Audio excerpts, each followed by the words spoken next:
Durante anos, a palavra Páscoa me soava como um eco distante, algo entre a infância e o incômodo.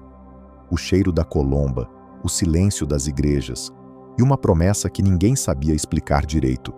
Me diziam que Cristo havia morrido por nós.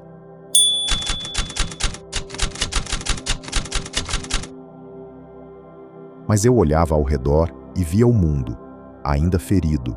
Dentro de mim ainda doía e algo gritava: se ele morreu, por que continuo morrendo um pouco a cada dia? Foi só quando comecei a morrer por dentro, verdadeiramente, quando senti o colapso de quem eu pensava ser, que as palavras do Cristo começaram a fazer sentido. Aquele que busca, que não cesse de buscar até encontrar.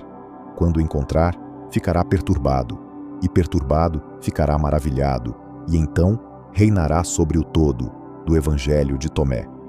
Essa Páscoa não era sobre uma cruz, era sobre mim, era sobre você. Agora que morri para o que me contaram, precisei descer até o túmulo da história e da ciência para buscar sentido. O que é, afinal, esse Cristo? E por que todos esses mitos parecem tão semelhantes?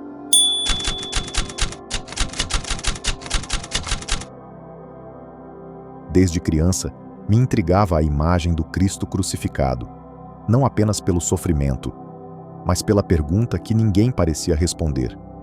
Por que seria necessário morrer para então renascer? Foi só mais tarde, ao mergulhar nos textos gnósticos, herméticos e nas camadas invisíveis da mitologia comparada, que algo começou a clarear. Cristo, como outros arquétipos solares e redentores da história, Osíris no Egito, Dionísio na Grécia, Mitra na Pérsia, Krishna na Índia, morre e ressuscita, mas não como um evento histórico apenas, como um ciclo interno, um chamado, um código. A ideia de morte e renascimento não é exclusividade do cristianismo. Osíris é desmembrado por Sete e Ísis o reconstrói, trazendo-o de volta como rei do mundo invisível. Dionísio é dilacerado pelos titãs e renasce, trazendo com ele o êxtase, o vinho e a transcendência do ego.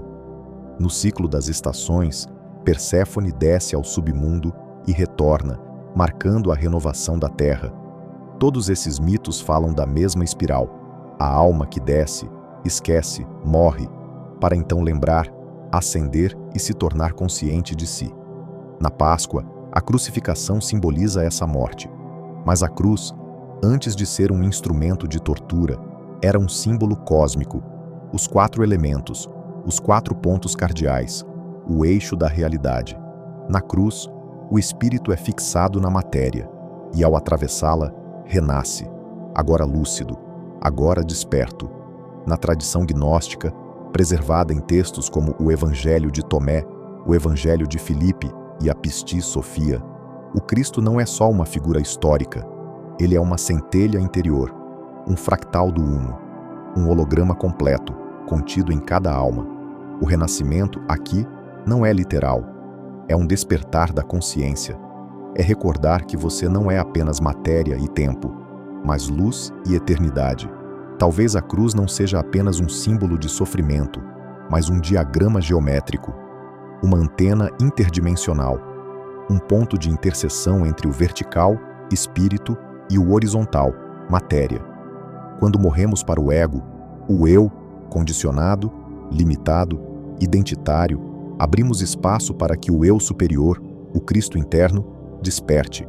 E é aí que a Páscoa se revela, não como um rito religioso, mas como uma engenharia espiritual de transfiguração. A física moderna, ao estudar padrões fractais, hologramas e campos unificados, começa a tocar nas bordas desse mistério. E se a crucificação fosse uma compressão do campo e a ressurreição, uma expansão da informação? Mas isso, vamos deixar para os próximos capítulos.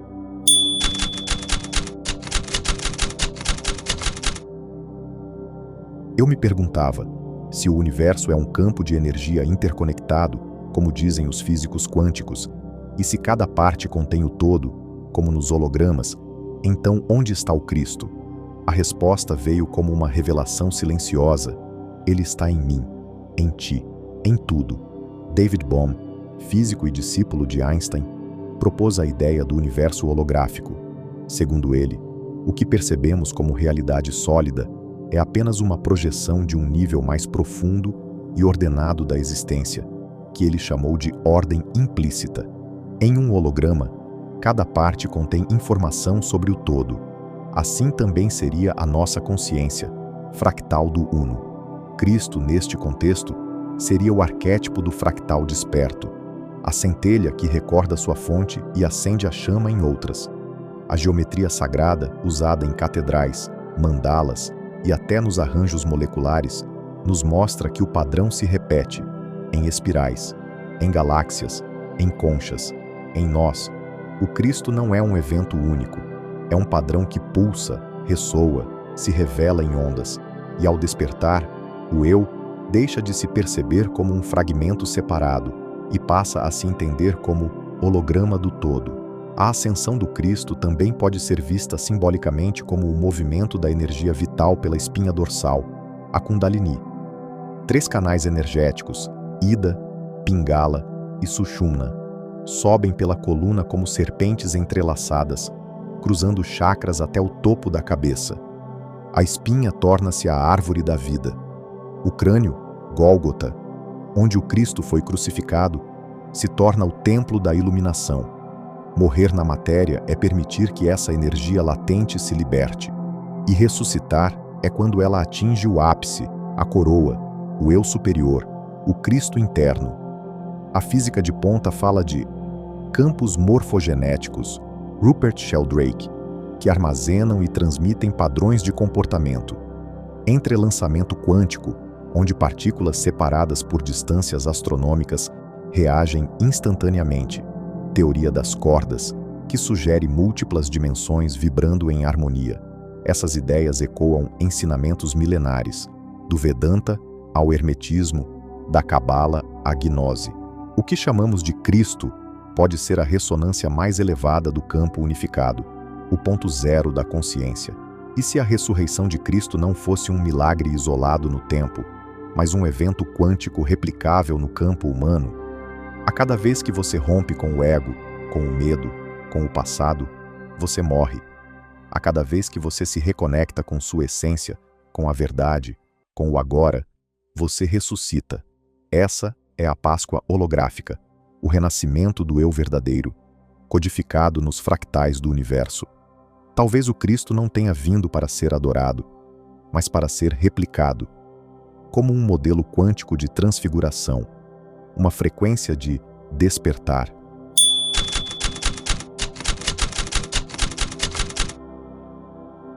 Eu já me perguntei o que significa ressuscitar, não no sentido dogmático literal, mas dentro de mim, no silêncio entre um pensamento e outro, nos momentos em que tudo parecia ter morrido e mesmo assim algo em mim seguia vivo.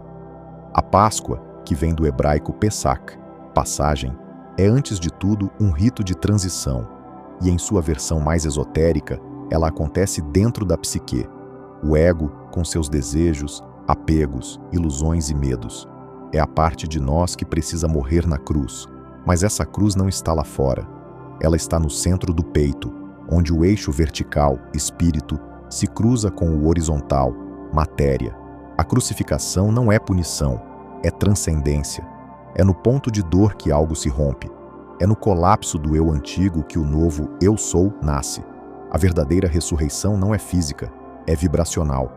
Quando a energia vital sobe, quando a mente silencia, quando o coração se alinha com o ser, o que emerge é clareza, uma presença lúcida, um amor que não julga, uma paz que não depende de nada. Esse é o Cristo, não como um homem histórico apenas, mas como frequência da alma desperta. E esse renascimento é diário. Não acontece uma vez ao ano, mas toda vez que nos permitimos morrer para as ilusões.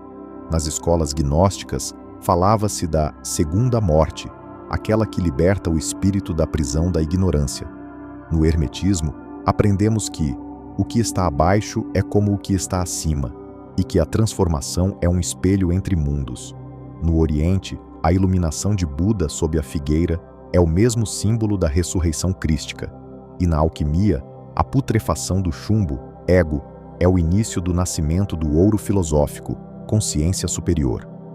Tudo fala de uma mesma Páscoa, a que acontece dentro. Na Páscoa moderna, sobrevivem alguns símbolos, que perderam o sentido original. O ovo era um símbolo da vida que brota do escuro, o microcosmo do renascimento. A serpente, longe de ser demonizada, era símbolo da Kundalini e da sabedoria ancestral. O sol, que se ergue após o equinócio, marca o retorno da luz e a vitória da consciência sobre as trevas. A ressurreição não é o fim da história, é o recomeço com novos olhos. Como viver a Páscoa de forma espiritual, atemporal e consciente? Silenciar para ouvir o que está morrendo dentro de você. Aceitar o que precisa ser deixado para trás, padrões, personagens, identidades. Transmutar emoções densas em presença, culpa em compaixão, medo em verdade. Ancorar hábitos que nutrem a alma, contemplação, respiração, expressão, escuta. Renascer em pequenas atitudes, escolhas mais conscientes, palavras mais leves. A cada manhã, o Cristo pode nascer de novo, no corpo, no coração e no olhar.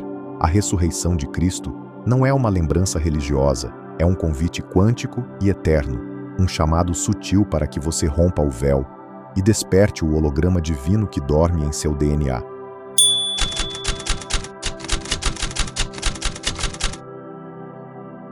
Sabe, às vezes eu fecho os olhos e vejo um ponto de luz, pequeno, mas eterno, como se algo em mim sussurrasse: você já esteve aqui antes, e também está em muitos lugares agora. E então eu entendo, a cruz não foi um fim, foi um mapa. Na ciência moderna já sabemos, um holograma contém toda a informação do todo em cada parte. Se você quebrar uma imagem holográfica, cada pedaço ainda carrega a totalidade da imagem original. Isso nos leva a um ponto crucial. Se o Cristo é um arquétipo divino, ele não está lá fora, ele está em cada um de nós. Como um fractal, ele se repete em padrões de consciência, em sonhos, em gestos de amor, em atos de coragem silenciosa. Cada despertar interior é um mini Big Bang, um novo universo em expansão. Renascer não é mudar de corpo, é mudar de frequência, é sair da lógica da escassez para a percepção da abundância, do medo para a confiança, do personagem para a presença do verdadeiro eu. E isso sim é um milagre. Não o milagre do sobrenatural, mas o milagre de lembrar quem somos. A cruz está em você, o sepulcro em você, a pedra que se move, o vazio que se abre. Tudo já pulsa aí, no seu campo energético, no seu silêncio mais honesto. O Cristo não voltará nas nuvens. Ele desperta em cada um que escolhe amar, perdoar e ver além da forma. Essa é a Páscoa que o mundo precisa. Não mais comemoração, mas incorporação. Não mais dogma, mas revelação. Não mais ritual, mas vivência. O Cristo é um código, um sussurro que atravessa milênios, que morre e renasce nos olhos de quem se lembra. Se hoje você sentiu esse chamado, é porque algo em você já atravessou o véu.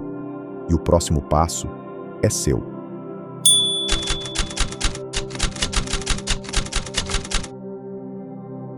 Quando tu fizeres dos dois, um, e fizeres o interior como o exterior, então entrarás no reino.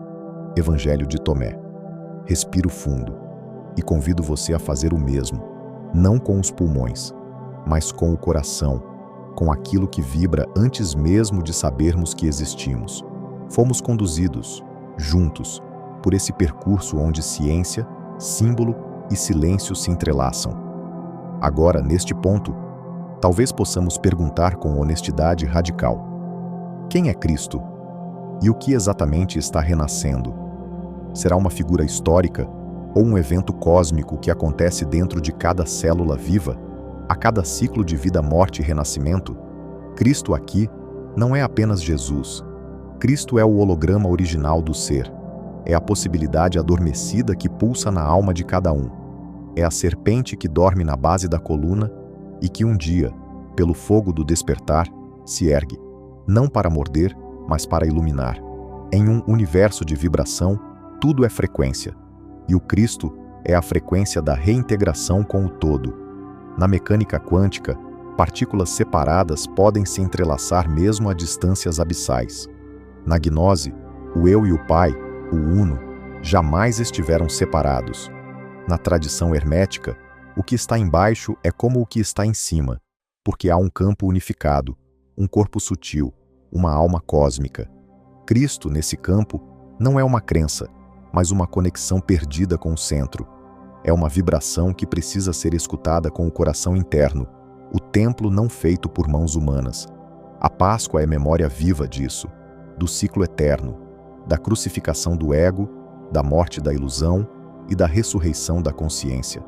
Ressuscitar não é voltar a um corpo antigo, é nunca mais ser o mesmo. É permitir que a centelha adormecida da consciência crística queime as cascas, os personagens, os véus. Cristo não está mais entre os mortos, nem entre os dogmas. Cristo está em cada gesto que brota da presença. Cristo é o silêncio entre um pensamento e outro. Quando você perceber isso, o holograma se ajusta. O fractal espelha o todo. E você se recorda, sempre foi. Então, ao final dessa travessia, deixo um convite. Não para acreditar, mas para praticar o olhar interno. Quando você observar o espelho, veja além do reflexo. Veja o vórtice que pulsa atrás dos olhos, o fogo que sobe pela espinha quando ama sem razão, o brilho que acende no peito quando ajuda sem buscar aplauso. Ali, exatamente ali, está o Cristo quântico. Não como doutrina, mas como experiência da totalidade. Você não precisa esperar 3 dias. O renascimento pode acontecer agora, na próxima respiração, no próximo perdão, na próxima escolha consciente. E, ao fazer isso, você não apenas celebra a Páscoa, você se torna a Páscoa. O túmulo está vazio, e o templo sempre esteve dentro de você.